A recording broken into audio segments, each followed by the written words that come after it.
My 60th birthday was supposed to be a quiet milestone. I stood in my apartment, arranging roses in a vase. The scent reminded me of my late husband, David, who loved surprising me with flowers. The place was small, but mine paid off with years of sacrifice after David's death. My son, Ethan, and his wife, Claire, were due to gun me for dinner. I'd cooked Ethan's favorite beef stew, hoping for a moment of warmth. But when they arrived, Ethan's eyes darted to the floor, and Claire's smile was sharp, like a blade hidden in silk, over cake. Ethan cleared his throat and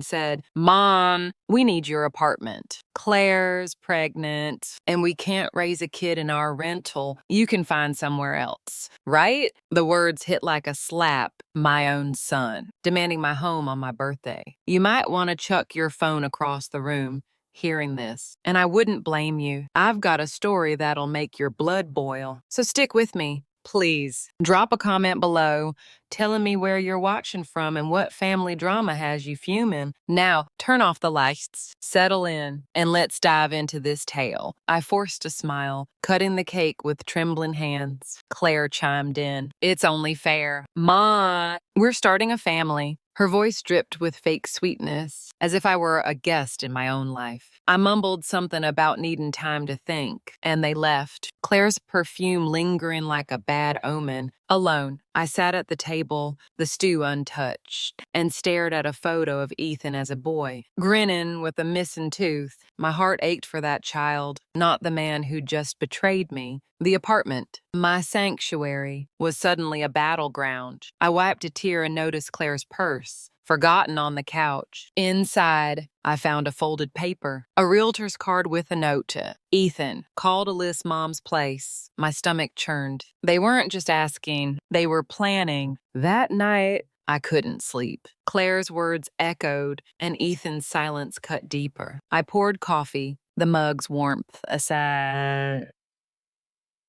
A small comfort, and thought about David. He'd always said, "Protect what's yours." Ellen. I rummaged through his old desk, hoping for guidance, and found a locked drawer I'd never opened. Inside was a letter in his handwriting, sealed, addressed to me. My fingers shook as I broke the wax. It read, "Ellen, if you're reading this, you're in trouble. Check our will." I never signed anything but the original. My pulse raced. We'd made a will years ago, leaving everything to Ethan, but David's words hinted at something sinister. Was there a fake will out there? I tucked the letter away, my mind spinning. Claire's manipulation was clearer now. She'd been pushing Ethan to distance himself, always framing it as family first. Last month, she'd helped me organize my files, hovering over my bank statements. I had thought she was being kind, but now I saw her game. She probably thought I was too old to notice, some dusty relic to be swept aside.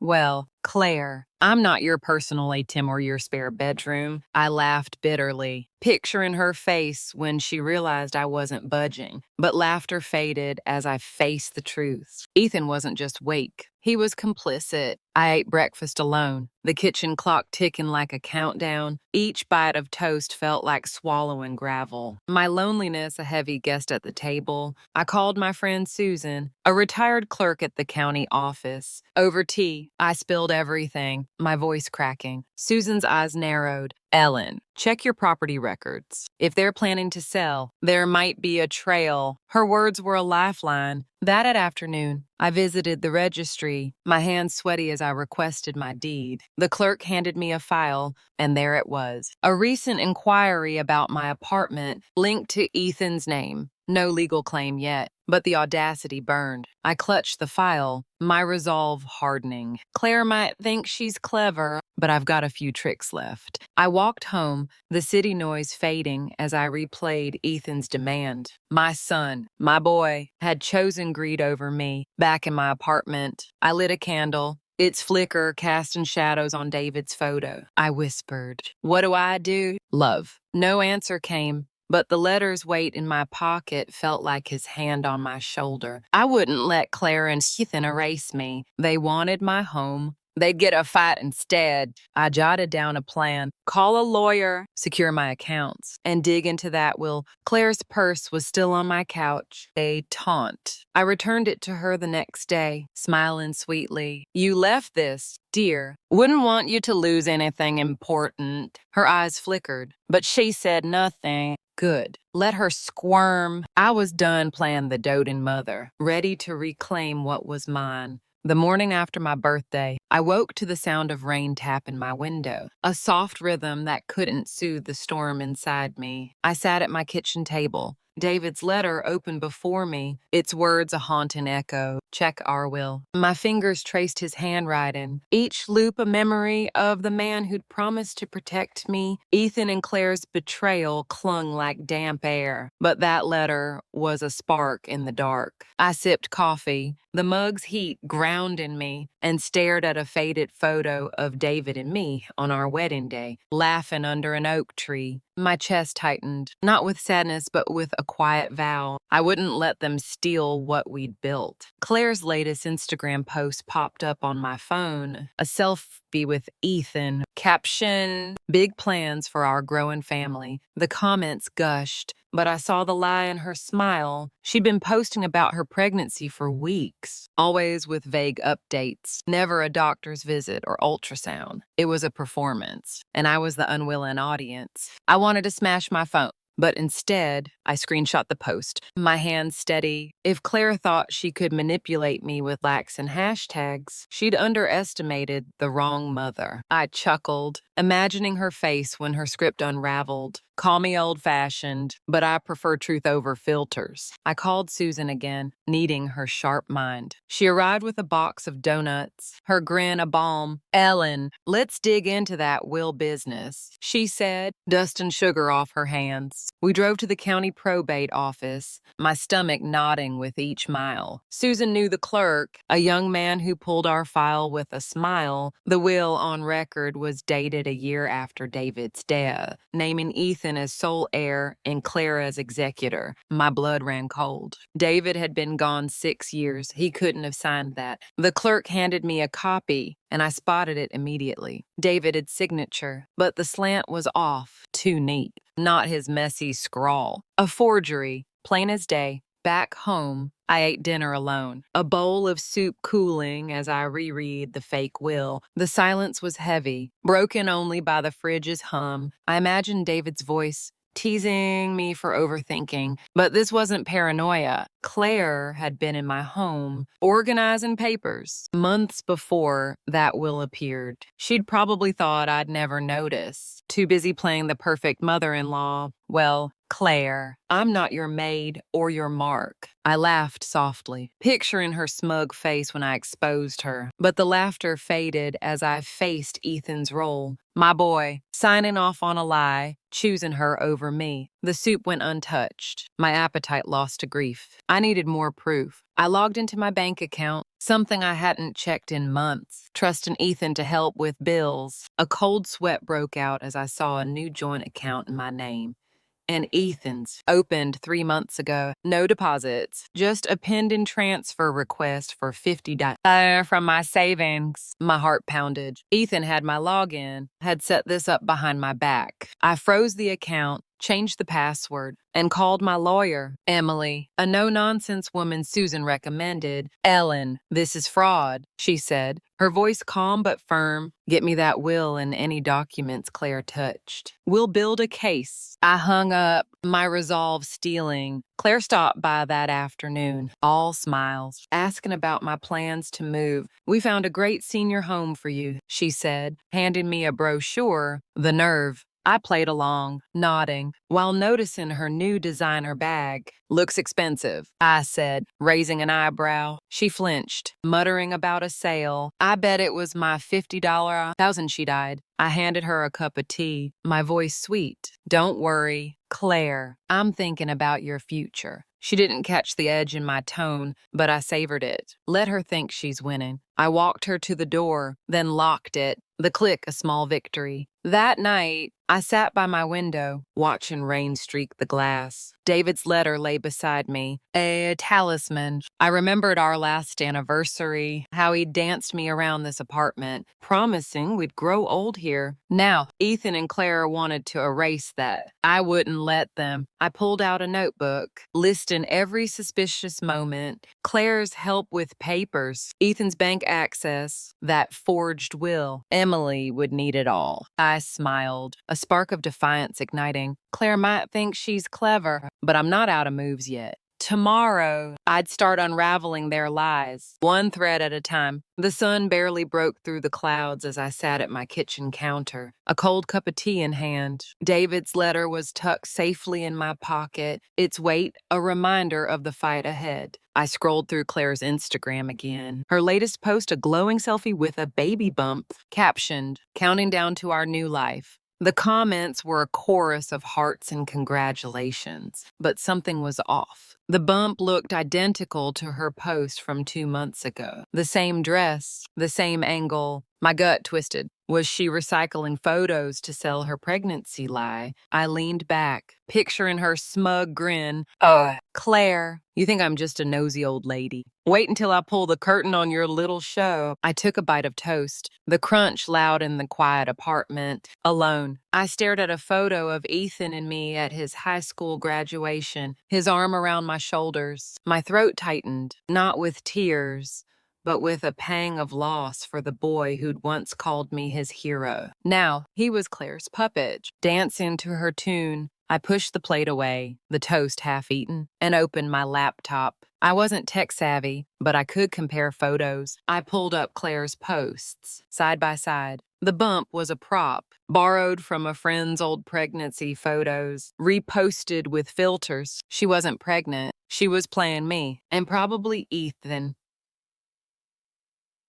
I bet Ethan, too. Claire's social media was her weapon, and she wielded it like a pro. Last week, she'd posted a cryptic story. Some people need to let go for the family's sake. The jab was clear, aimed at me, painting me as the selfish one. Neighbors had started giving me pitying looks. And my friend Susan got a message asking if I was okay living alone. Claire was building a narrative, and I was the villain. I laughed. A bitter sound. She must think I'm her personal soap opera star, ready to exit stage left. Not today. Darling, I saved every post, every comment. Knowing Emily, my lawyer, could use them to show Claire's manipulation. I needed more than the screenshots. Susan suggested checking public records for any filings tied to my apartment. At the county office, I found a new document, a preliminary appraisal request for my property, submitted by Claire, claiming she was my representative.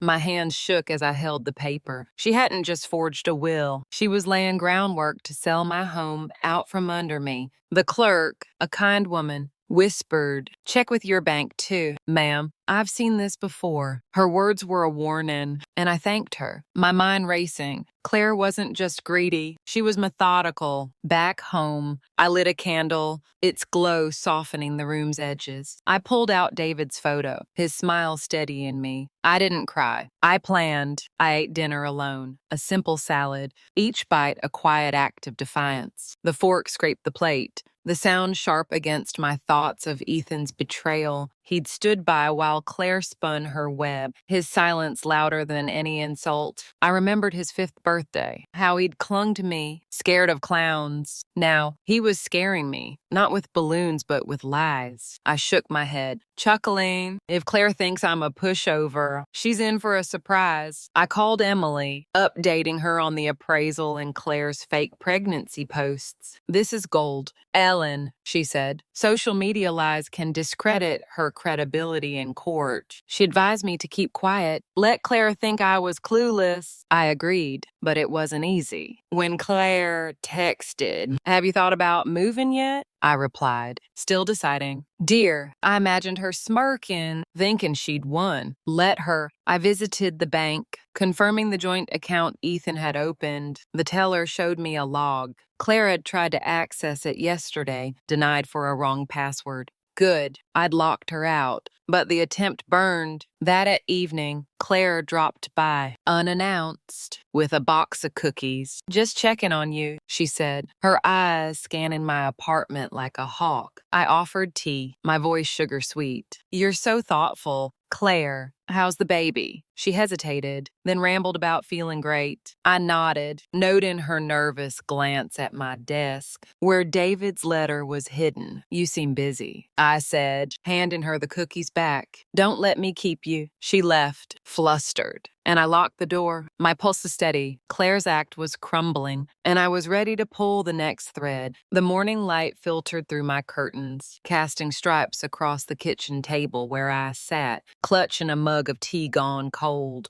David's letter was hidden in a drawer, but its warning echoed, "Check our will." I'd already uncovered a forged will and Claire's fake pregnancy posts, but the betrayal deepened with each discovery. I opened my laptop, staring at Ethan's old birthday card tucked beside it. The words "best mom ever now, a cruel joke." My fingers hovered over the keyboard, hesitant but determined. I wasn't just fighting for my apartment, I was fighting for the life David and I had built. Claire and Ethan thought they could erase me, but I was still here, sharper than they knew. Claire's latest Instagram story was a video of her and Ethan at a furniture store, captioned, "Picking out pieces for our new home." The gall of it made my jaw clench. She was parading her victory before she'd even won, assuming I'd roll over. I chuckled, imagining her face when she realized I wasn't her personal doormat. "Oh, Claire, you think I'm out of moves? Keep posting." "Sweetheart, it's all evidence." I saved the video, adding it to the folder Emily, my lawyer, would use to dismantle Claire's lies. But social media wasn't enough. I needed to check my finances, where Ethan's fingerprints might linger. I logged into my bank account, heart pounding as I scanned the transactions. There it was, a $10 withdrawal from my savings, dated 2 weeks ago, transferred to an account I didn't recognize. My breath caught. Ethan had my login, had bragged about managing my bills. I called the bank, my voice steady despite the rage bubbling inside. The teller confirmed the transfer went to an account in Ethan's name, opened with Claire as a co-signer. They'd tried to cover it by labeling it a gift, but it was theft, plain and simple. I froze all accounts, requesting a fraud investigation. The teller's sympathy stung, but I thanked her, my resolve hardening. I ate lunch alone, a sandwich I barely tasted, the plate clinking against the table as I set it down. I stared at a photo of David and me on our last vacation, his arm around me, the ocean sparkling behind us. My fingers brushed the frame, a silent promise to fight for our legacy. Ethan's betrayal wasn't just about money, it was about erasing his father's memory, our life together. I remembered his teenage years, how he'd sulk when I grounded him, but always apologized with a hug. Now, he was stealing from me, and I couldn't hug that away. I laughed bitterly, picturing Claire's smug grin. She probably thought I was too old to notice her games. Susan stopped by, her eyes as sharp as she handed me a coffee. "Ellen, you need to check Ethan's emails if you can," she said. "He's sloppy. Might have left a trail." I hesitated, ethics warring with necessity. But Susan was right. Ethan had used my laptop last month, claiming he needed to check work stuff. I opened the browser, heart racing, and found his email still logged in. One message from Claire. Read, "Tell the realtor we'll list after mom moves. She won't fight." Another, from a bank, confirmed the $10 transfer. I printed both, hands shaking. This wasn't just betrayal, it was a conspiracy. Claire called that afternoon, her voice syrupy. "Mom, we're worried about you living alone. Have you looked at that senior home?" I gripped the phone, picturing her twirling her hair, thinking she'd outsmarted me. "I'm fine. Claire," I said, my tone light, "just sorting some paperwork." She paused, then laughed, a nervous edge to it. I bet she sensed the shift, like a deer hearing a twig snap. I hung up, chuckling. If Claire thinks I'm her obedient mother-in-law, she's got a surprise coming.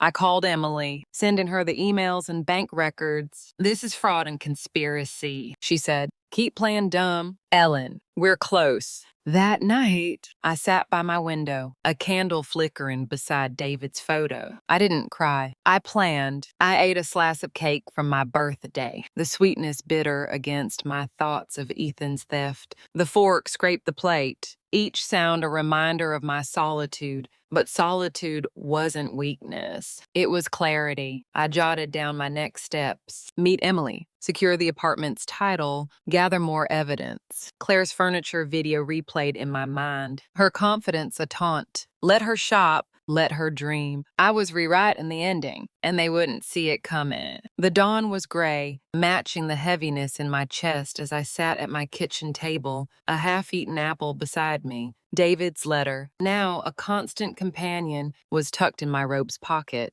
its words a quiet drumbeat. Protect what's yours. The forged will, Claire's fake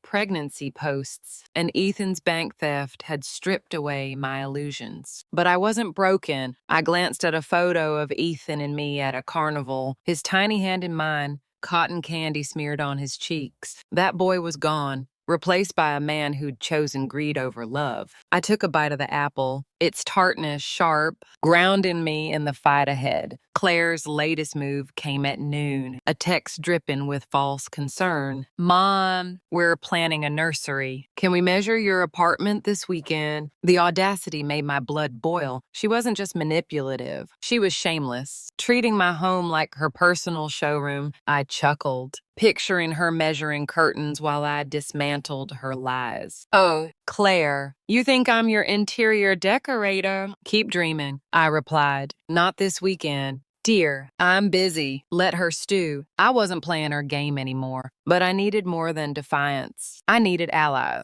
My granddaughter, Lily, Ethan's 12-year-old daughter from his first marriage, was my next hope. Lily visited that afternoon, her backpack slung over one shoulder, her eyes bright but wary. She'd always been close to me, spending weekends here when Ethan's marriage to Claire grew rocky. I made her favorite, grilled cheese, and we sat on the couch, the TV humming softly. Claire had banned Lily from their home last month, claiming she was too disruptive for the pregnancy. Lily's voice cracked as she said, "Dad told me they're selling your apartment." "Grandma!" Claire said it's for the baby, but I heard her tell Dad to keep it secret. My heart sank, but I hugged her, her small frame trembling. "Thank you, sweetheart," I whispered. Her honesty was a lifeline. I ate dinner alone, a bowl of pasta, the fork clinking against the plate as I replayed Lily's words. I stared at David's photo, his steady gaze urging me on.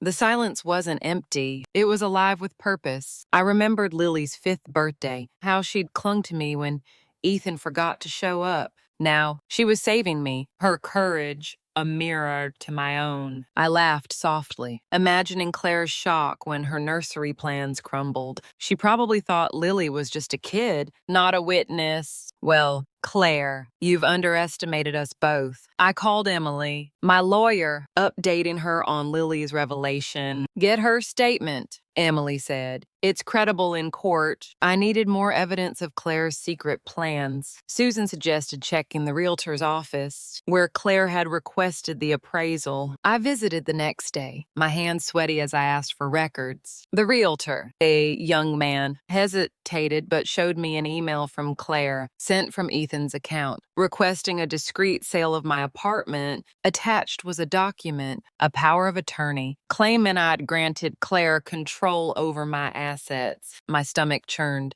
The signature was mine, but I'd never signed it. Another forgery, bolder than the will. I requested a copy, my voice calm despite the rage inside. The realtor nodded, unaware he'd just handed me a weapon. Claire stopped by unannounced that evening, her smile tight. "Lily mentioned she was here," she said, eyeing my desk. "I hope she's not bothering you." I poured her tea, my hands steady. "She's a delight. Claire, you should spend more time with her." Claire flinched, then recovered, babbling about nursery colors. I nodded, noticing her glance at my laptop, left open intentionally with a fake senior home search. "Thinking of moving?" she asked. "Too eager." "Maybe," I said, smiling. "Let her think I'm compliant." I walked her out, locking the door with a satisfying click. She didn't know Lily had betrayed her or that I was closing in. That night, I sat by my window, a candle's flame dancing beside David's photo. I didn't cry. I strategized. I ate a slice of pie, the sweetness a quiet rebellion against Claire's poison. The plate gleamed under the light,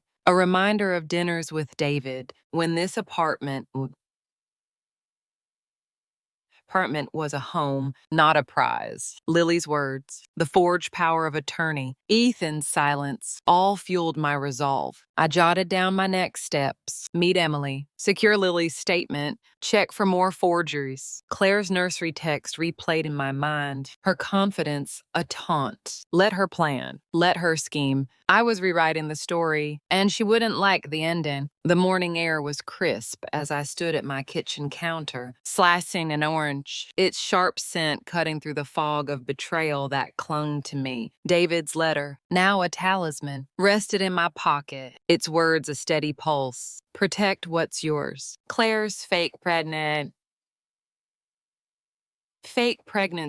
Ethan's theft, and Lily's revelation had peeled back their lies. But the forged power of attorney Claire had filed was a new low. It wasn't just my apartment they wanted. It was my freedom, my voice. I ate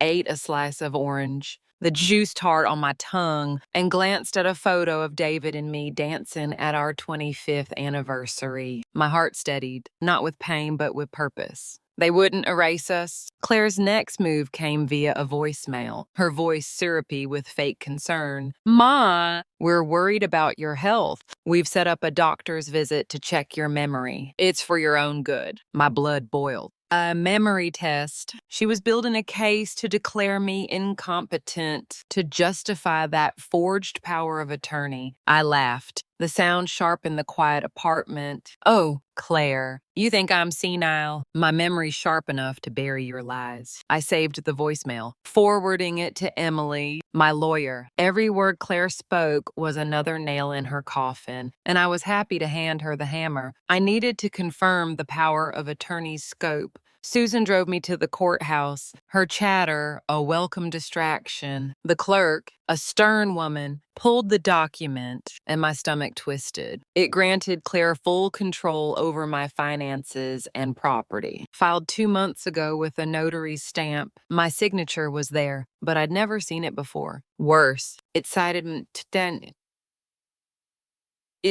mental decline, referencing a doctor's note I'd never given. Claire had woven a web, and Ethan had signed as a witness, my own son, swearing I was unfit. I clutched the file, my nails digging into the paper. The clerk's pitying look burned, but I thanked her, my voice steady. I ate lunch alone, a bowl of soup, the spoon clinking against the bowl as I stared at David's photo. The silence was a canvas for my thoughts, painting Ethan's betrayal in stark colors. I remembered his college graduation, how he'd hugged me, promising to make me proud. Now, he was signing lies to steal my life. The soup grew cold, each sip a reminder of my solitude. I chuckled, picturing Claire's smug face when her doctor's visit ploy failed. She probably thought I was too frail to fight. Well, Claire, I'm not your patient or your pawn. I called Emily, sending her the power of attorney. "This is fraud," she said. "We'll challenge it in court." Lily texted me that afternoon, her words cautious. "Grandma, Claire's mad I told you about the sale. Dad's acting weird, like he's scared." My heart ached for her. Caught in their mess. I replied, "You're brave. Sweetheart, I'm handling it." I invited her over, needing her light. When she arrived, we baked cookies, the kitchen warm with cinnamon. She whispered, "I heard Claire tell Dad they'll fix your will next." Her words were a jolt, but I hugged her, masking my fear. Lily was my ally, her courage a spark. I noted her words for Emily, knowing a child's testimony could sway a judge. Claire stopped by unannounced. Her eyes darted into my desk. Heard you're not feeling well, she said, handing me a flyer for a memory clinic. I poured her tea. My smile tight. I'm sharper than ever. Claire, how's the nursery? She faltered, then rambled about paint colors. I nodded, noticing her fidgeting hands, her new bracelet glinting. Stolen money. I bet. You look stressed, I said, my voice sweet. Hope everything's okay. She left, her smile forced, and I locked the door, the click a small triumph. Let her think I'm clueless. I was steps ahead, and she didn't know it. That night, I sat by my window, a candle's glow softening David's photo. I ate a cookie, its sweetness a quiet rebellion against Claire's venom. The plate gleamed, reflecting my resolve. I remembered David's laugh, how he'd tease me for over-planning, but now my plans were my armor, the forged power of attorney, Lily's warning, Ethan's cowardice, all fueled me. I jotted down my next moves. Meet Emily, file a fraud claim, protect Lily. Claire's voicemail replayed in my mind. Her fake concern a taunt. Let her scheme. Let her lie. I was unraveling her web, and the truth was my blade. The morning was quiet, the kind of stillness that amplifies every thought. I stood in my kitchen, peeling a peach, its juice dripping onto the counter. A fleeting distraction from the war brewing inside me. David's letter, now creased from constant handling, sat in my pocket, its words a battle cry. Protect what's yours. The forged will, Claire's fake pregnancy, Ethan's theft, and the fraudulent power of attorney had stripped away my trust, but not my fight. I glanced at a photo of David and me on our honeymoon, laughing in a rowboat, his hand steady on the oar. My resolve hardened, not with anger but with clarity. They wouldn't sink my life. Claire's next jab came via a group chat with neighbors. A message accidentally sent. Pray for Ethan's mom. She's struggling to let go of the apartment. The implication was clear. I was the selfish one, hoarding space from their growing family. My phone buzzed with pity and replies, and I gripped the counter, knuckles white. Claire was painting me as a villain to the community, softening the ground for her takeover. I laughed, the sound sharp. Oh, Claire, you think I'm your scapegoat? I'm about to rewrite your script. I screenshot the chat, sending it to Emily, my lawyer. Her lies were piling up, and I was collecting everyone. I needed to act before Claire's narrative took root. Susan suggested listing my apartment secretly, a preemptive strike. I met a realtor, Margaret, at a coffee shop. Far from prying eyes, my hands shook as I signed the listing agreement, pricing the apartment at $7,000. Enough to start over. Margaret promised discretion. No signs, no open houses, just private showings. The contract was my secret weapon, hidden from Ethan and Claire. I found a legal memo in my purse, tucked there by Emily, outlining how to void the power of attorney. It required a notarized revocation, which I'd file tomorrow. The memo's weight was a promise. My autonomy was still mine. I ate dinner alone, a plate of stir-fry, the chopsticks clicking softly as I stared at David's photo. The silence wrapped around me, not heavy but purposeful. I remembered Ethan's first bike ride, how he'd wobbled, trusting me to catch him. Now, he was pushing me out, his trust traded for Claire's greed. The vegetables grew cold, each bite a reminder of my solitude. I chuckled, picturing Claire's face when she learned the apartment was sold. She probably thought I was packing for a senior home. Well, Claire, I'm not your retiree or your mark. I called Emily, confirming the listing and revocation plan. You're a step ahead. She said, stay quiet. Lily came over, her eyes wide with worry. Grandma, Claire's telling everyone you're moving out soon, she whispered, clutching a drawing she'd made, a house with a garden. My heart ached, but I hugged her. Don't worry, sweetheart, I've got this. She nodded, then added, Dad's been on the phone with a lawyer, saying they need your money fast. Her words were a jolt, but I smiled, tucking the drawing into my pocket. Lily was my beacon, her honesty cutting through Claire's fog. I noted her words for Emily, knowing they'd strengthen our case. I gave Lily a cookie, her giggle A brief light in the storm. Claire called that evening, her voice bright. Mom, we're so excited about the nursery. Can we drop by to measure? I leaned against the counter, picturing her smug grin. Not yet. Claire, I'm sorting things out. She paused, then laughed, a nervous edge to it.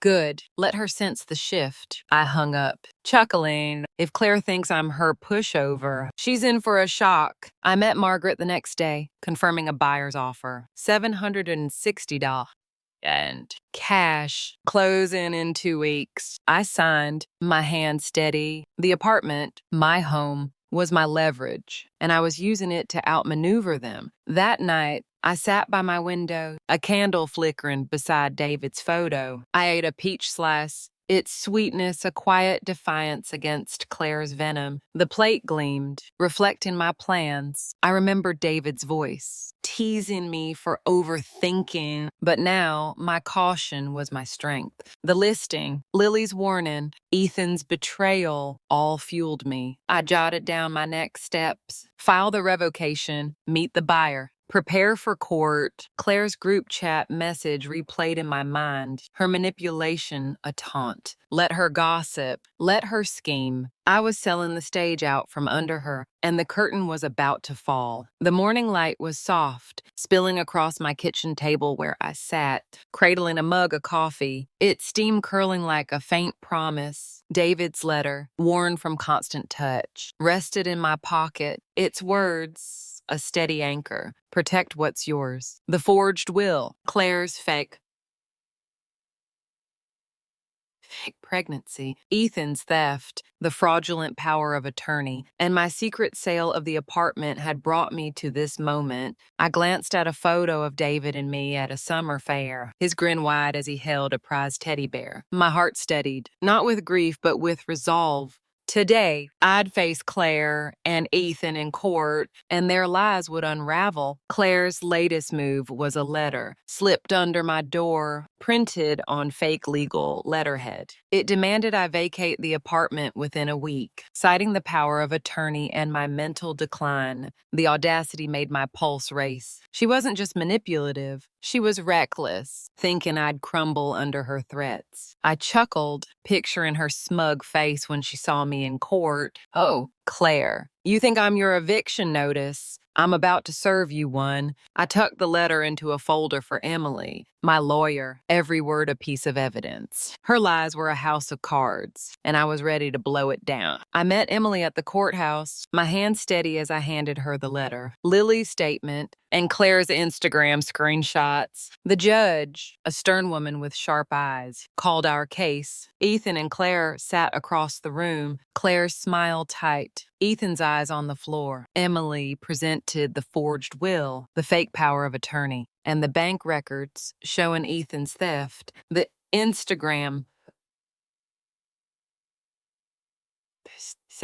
with their recycled at the pregnancy photos drew a murmur from the gallery. Claire's face paled as Emily played her voicemail, claiming I needed a memory test. The judge's pen paused, her gaze pinning Claire. I sat tall, my breath even, knowing the truth was my sword. I ate lunch alone at a diner after the morning session, a burger untouched. As I stared at David's photo in my wallet, the clink of my fork was loud in the quiet booth, mirroring the clarity in my mind. I remembered Ethan's first day of school, how he'd clung to me, scared but brave. Now, he was scared again, but not of bullies, of the truth. The burger grew cold, each bite a reminder of my solitude. But solitude was my strength. I laughed softly, imagining Claire's shock as her lies collapsed. She probably thought I was too old to fight. Well, Claire, I'm not your victim or your fool. Lily's testimony came in the afternoon, her voice small but clear. Claire told Dad to sell Grandma's apartment, she said, clutching a stuffed bear. She said Grandma wouldn't fight because she's old. The judge's eyes softened, but Claire's glare was venomous. Emily followed with the realtor's email, showing Claire's attempt to list my apartment and the bank's fraud report on Ethan's $10 zero-end theft. The judge ruled the power of attorney void. The will fraudulent, and ordered Claire and Ethan to pay damages. Claire's composure cracked. Her voice shrill as she protested. Ethan said nothing, his silence a final betrayal. I met Lily's eyes, nodding. Her courage, my victory. Claire approached me outside the courtroom, her face a mask of fury. "You've ruined everything," she hissed, clutching her designer bag, probably bought with my money. I smiled, my voice calm. "You ruined yourself." Claire, lies don't last. She stormed off, Ethan trailing her. His shoulders slumped. I watched them go, my heart heavy but free. Emily clapped my shoulder. "You did it." "Ellen, the apartment sale closes tomorrow, and you're clear." I nodded, picturing my new life. A cottage waiting 2 hours away. Claire thought she'd break me, but I'd broken her web instead. That night, I sat by my window, a candle's glow, warm in David's photo. I ate a slice of pie, its sweetness a quiet triumph over Claire's poison. The plate shone, reflecting my freedom. I remembered David's laugh, how he'd tease me for outsmarting him at cards. Now, I'd outsmarted our son's betrayal, the courtroom victory, Lily's bravery, Ethan's silence. All fueled me. I jotted down my next steps, finalized the sale, moved to the cottage,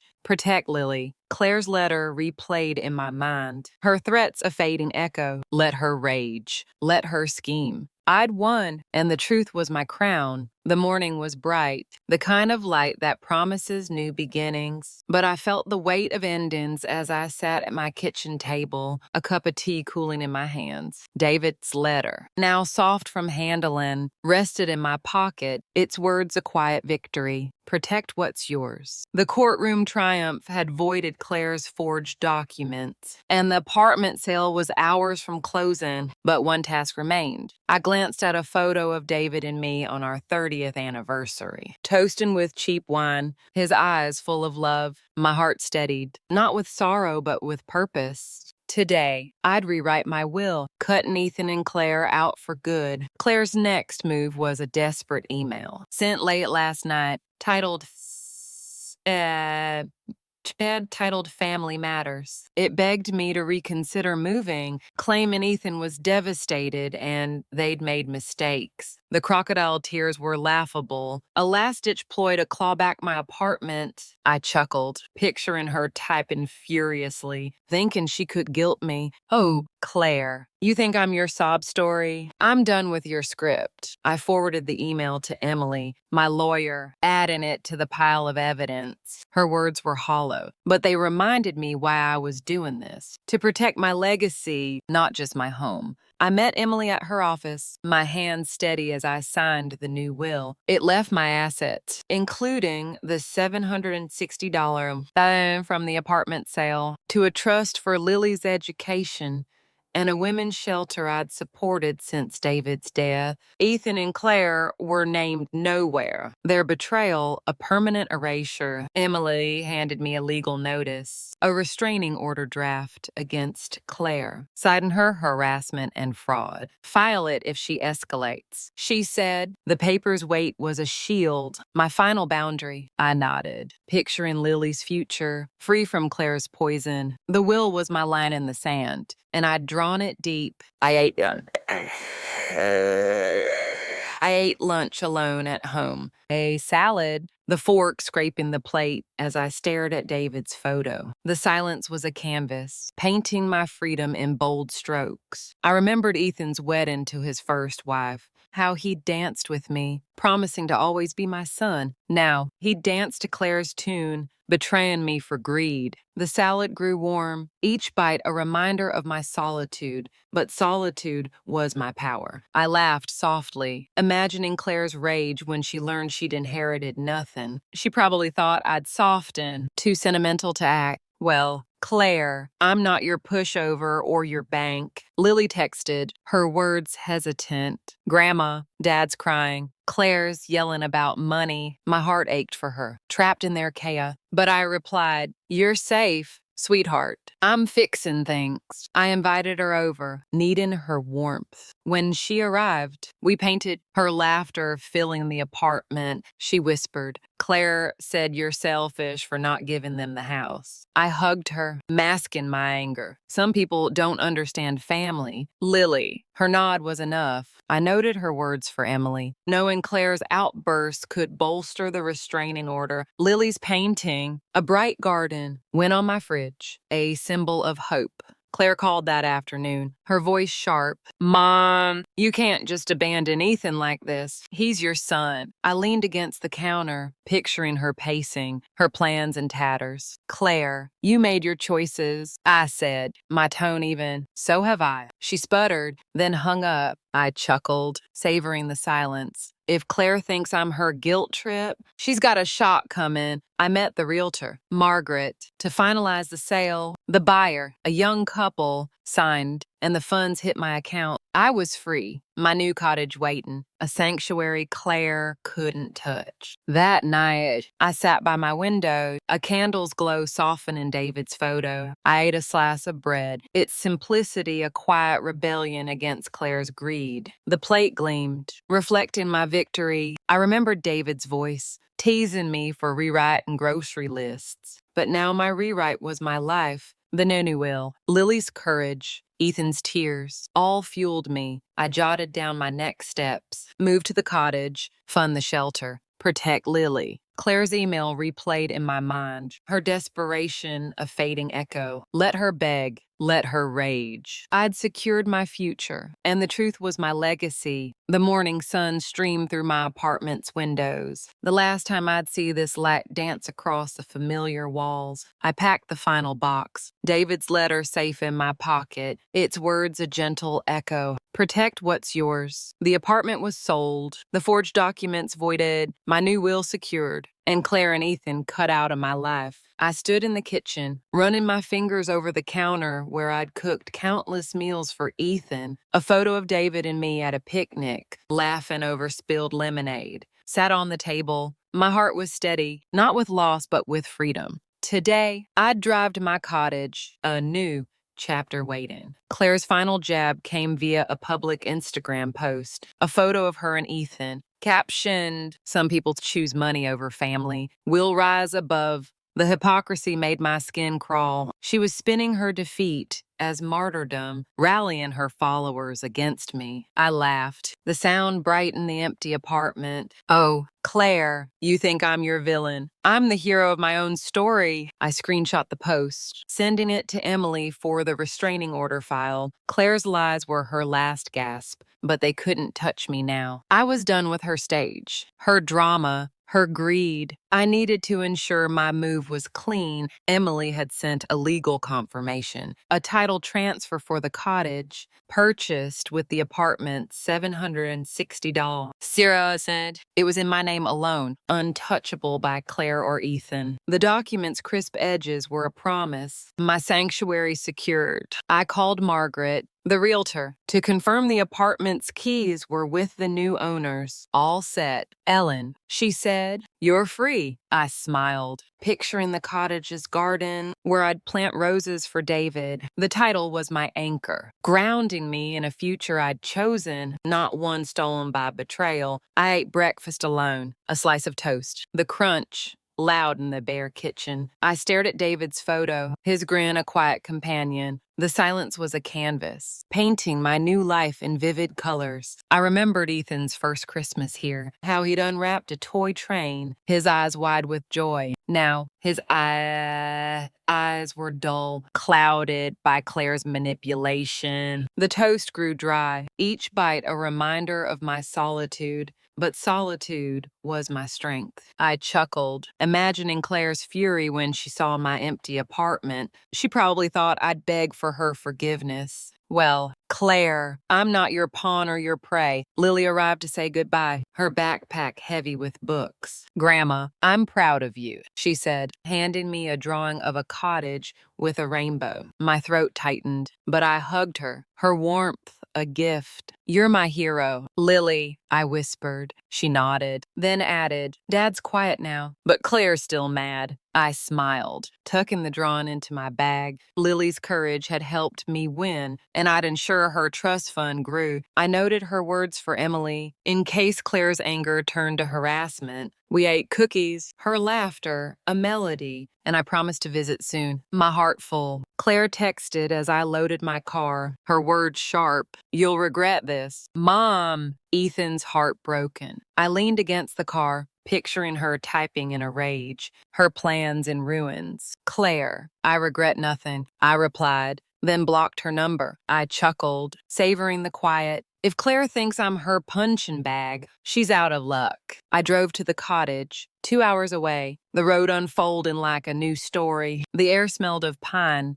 and the small house, with its white fence and rose bushes, welcomed me. I unpacked David's photo first, setting it by the window, my new home alive with possibility. That night, I sat on my porch, a candle flickering beside a glass of wine. I ate a slice of cake, its sweetness a celebration of my triumph. The plate glowed under the stars, reflecting my peace. I remember David's voice, teasing me for dreaming big. But now my dreams were real. The cottage, Lily's drawing, Ethan's silence, all anchored me. I jotted down my plans. Tend the garden, fund the shelter, write my story. Claire's Instagram post faded in my mind. Her lies a distant storm. Let her rage. Let her scheme. I'd built a new home, and the truth was my foundation. The cottage is quiet now, the kind of peace that settles deep in your bones. I sit on my porch, a shawl around my shoulders, watching the roses bloom in the morning light. David's photo rests on the table, his smile a gentle reminder of the life we built, the life I've reclaimed. I sip tea, the cup warm in my hands, and think of Lily, her drawing pinned to my fridge, a promise of hope.